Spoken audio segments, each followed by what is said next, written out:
جی میں سر گزارش کروں گا ستی صاحب، ایک تو زیر ایئر کموڈور خالد چشتی صاحب کا زیر یہ کام ہے، وہ اس فیلڈ کے جو ہے ایکسپرٹ ہیں وار کے، اور اس طریقے سے جنرل زاہد صاحب بھی جو ہے وہ سمجھتے ہیں ان ساری چیزوں کو. لیکن میں آپ کے اس سوال کا جواب دینے سے پہلے آپ کی اور آپ کے ویور کے لیے موٹی وہ کہتے ہیں نا پنچایتی بات، ٹیکنیکلٹیز میں جائے بغیر، کہ عراق وار اور ایران وار کیا ڈفرنس ہے، کیا موٹا موٹی بات. دیکھیں، امریکہ نے جب عراق پر حملہ کیا تھا نا، تو سب سے پہلے امریکہ نے ایک تو اس خطے کے اندر، یعنی کہ اس سے اڈے کرائے پہ لیے ہوئے تھے، افغانستان کو اپنا بیس کیمپ بنا لیا تھا. یعنی جو بھی چیز کرنی تھی افغانستان سے ایزیلی آپریٹ کر سکتے تھے. نمبر 2، امریکہ نے رایامہ ہموار کی تھی، اور اس وار کے دوران رشیا اور چائنا کو یہ انسیکیورٹی نہیں ہوئی تھی کہ شاید اگلی باری ہماری یا اس خطے کے اندر ہیجمنی قائم ہو جائے گی امریکہ کی. یعنی وینزویلا کے پریزیڈنٹ کو گھر سے جا کے اٹھا لینا، پھر اس طریقے سے چائنا اور رشیا کے بغل میں آ کر ایران پر کسی بھی انداز میں ڈومینیٹ کرنا. تو آپ یہ دیکھیں، پہلے 12-15 دن چائنا اور رشیا نے بڑا محتاط سٹیٹمنٹس دیے، ایون کہ کوئی بات بھی سامنے نہیں آئی. لیکن جب ایران نے سسٹین کر لیا اور آپ نے دیکھ لیا کہ نہ نیٹو ساتھ کھڑا ہوا، نہ اس طریقے سے برطانیہ کھڑا ہوا، نہ یورپ کھڑا ہوا، تب جا کر چائنا اور ظاہر رشیا نے جو اپنے سٹیٹمنٹس وغیرہ دیے. تو اس لیے یہ ساری چیزیں اس بات کی غمازی کرتی ہیں. انسان ہے، وہ کہتے ہیں گرتے ہیں شاہ سواری میدان جنگ میں. ٹھیک ہے، یہ کہنا کہ امریکن پینٹاگون نے یا سی آئی اے نے یا تھنک ٹینکس نے، امریکن اسٹیبلشمنٹ نے کیا اس کے اوپر اکریزی نہیں کی ہوگی؟ میں سمجھتا ہوں کہ اس مرتبہ شاید اکریزی نہ کی ہو، کیونکہ امریکہ جب بھی دنیا میں کہیں پر بھی حملہ کرتا ہے تو برطانیہ سے مشورہ کرتا ہے. اور برطانیہ، اور وہ کیونکہ وہ سمجھتے ہیں کہ 1215 میں میگنا کارٹا لکھا گیا تھا، اور اس کے بعد سے لے کر دنیا میں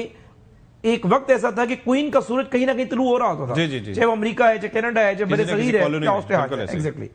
تو اس مرتبہ وہ ذرا چیز نظر آئی کہ شاید کوئی اتھارٹیٹیو جو ہے وہ ایک فیصلہ آ گیا اور اس کو ہی امریکن فورسز نے امپلیمنٹ کر دیا. تو اس وجہ سے جو ایران اور عراق کا معاملہ ہے، چونکہ دونوں سینئر ہمارے دفاعی جو ایکسپرٹس ہیں وہ یہ بات کر رہے تھے، میں نے کہا میں موٹی بات آپ کے گوش گزار کر دوں. اب بات یہ کہ پاکستان کا اس میں کیا رول ہوگا. دیکھیں، امپورٹنٹ یہ ہے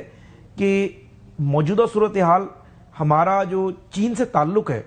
وہ اپنی جگہ پر ہمارا ایک بہترین دوست ہے. لیکن آپ یہ دیکھیں پچھلے 8-10 دن میں جو صورتحال بدلی ہے، جس طریقے سے ٹرمپ نے آفیشلی اپنے ہینڈل سے ری ٹویٹ کیا پرائم صاحب کے ٹویٹ کو، اس کے بعد مارک روبیو نے، اس کے بعد وائٹ ہاؤس نے جس طریقے سے چیزوں کو انڈورس کیا، اس کے بعد چاروں وزراء خارجہ کا پاکستان آ جانا، موجودہ صورتحال میں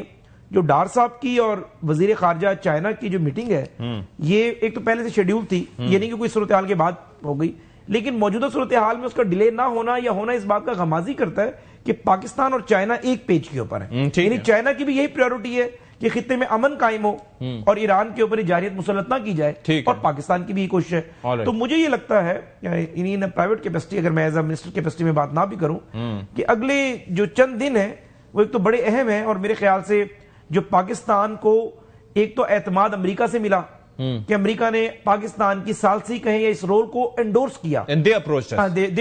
اچھا. دوسرا، ایران نے ہمارا بھرم رکھا، یعنی ہم نے کہا کہ آپ نے ہرمز سے آپ جہاز گزرنے دیں، انہوں نے کسی کی بات نہیں مانی ہماری. اس موجودہ صورتحال میں پھر چائنا کی طرف سے جو یہ بیکنگ اب آ گئی ہے، میرے خیال سے ہم اب بڑی اچھی مضبوط کیپیسٹی میں ہوں گے کوئی اس مسئلے کا دیر پہ حل نکال سکے.